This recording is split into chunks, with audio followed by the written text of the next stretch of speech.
Hello, I'm Elliot Capuccio. I'm a shareholder with the law firm of RMWBH, and I have over 25 years of experience practicing law in Texas. But today, I'm trading in my law degree for the lab coat. I'm here to talk to you about something that, well, I'm doing it right now and we do it every day, and that's communicate. How you communicate and what you communicate can have consequences. In my experience, there are 3 different types of communications. The first one would be confidential communication. The second would be privileged communication. And the third would be communication that could be characterized as defamatory. So let's go in and talk about each one in a little more detail. Confidential communication. What is it? What does it mean? A confidential communication means that you have a duty as a director or property manager to protect certain sensitive information.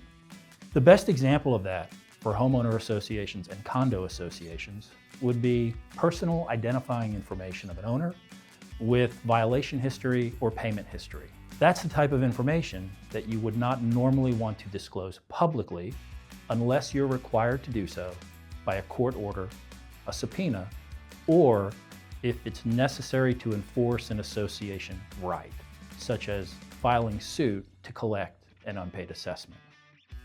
Privileged communication refers to a right that the holder of the privilege has to refuse to turn over or produce certain types of information and communication. The best example of that for an association would be attorney-client privileged communication. I tell my clients to think of the attorney-client privilege like a triangle. At the top, you have the client. At the bottom corner, you have the attorney. And at the other corner, you have your authorized agent or property manager. It's important to preserve the privileged nature of a communication that you keep it within the triangle. If you allow privileged communications or information to go outside the triangle, you could waive the privilege. Where I see that happen most often with associations is emails. It's important, if you're going to conduct association business, try to use dedicated email addresses for each association. The third type of communication I mentioned earlier is the type of communication that could be considered defamatory. Now, what does defamation mean? You've probably heard the term libel or slander. Maybe you didn't understand what it meant.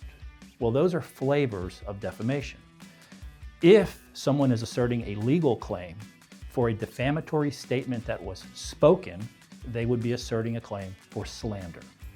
If someone is asserting a legal claim that was written or published for a defamatory statement, it would be a claim for libel. They both fall under the umbrella of defamation. The key is whether or not a statement was made that was untrue and caused damage to someone's reputation or livelihood. So, under that umbrella, you also have 2 different flavors of defamation. You have defamation per se and defamation per quod. Defamation per se is when the untrue statement is so egregious that harm to someone's reputation is presumed. For example, accusing someone of a crime. Suppose that someone on the board publicly accuses the treasurer of stealing money or embezzling funds. If that statement is untrue, it will be presumed to have resulted in injury to that person's reputation. Truth is a defense to defamation. Defamation per quod is when the statement might be defamatory, but it might not. An example of that is, let's suppose that somebody makes a public statement about seeing another person out in a bar one night and they had too much to drink. Is that defamatory or not? Depends. Let's suppose that the person who's being accused of doing it is an airline pilot and they've got to report to work the next day and fly a plane load of passengers across the country.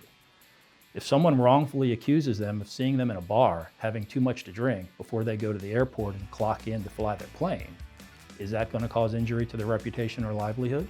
Most likely. Summing everything up, we talked about confidential information, privileged information, and statements that could be defamatory. If you as a board member or a property manager are in a situation where you might need to release information that could be considered confidential, privileged, or defamatory, it's important to visit with the association's counsel, come up with a game plan to figure out whether it needs to be released, and if so, how can it be released in a way to mitigate potential responsibility. Thank you for joining me today. I appreciated the opportunity to visit with you. My name is Elliot Capuccio. I'm a shareholder with the law firm of RMWBH. Thank you.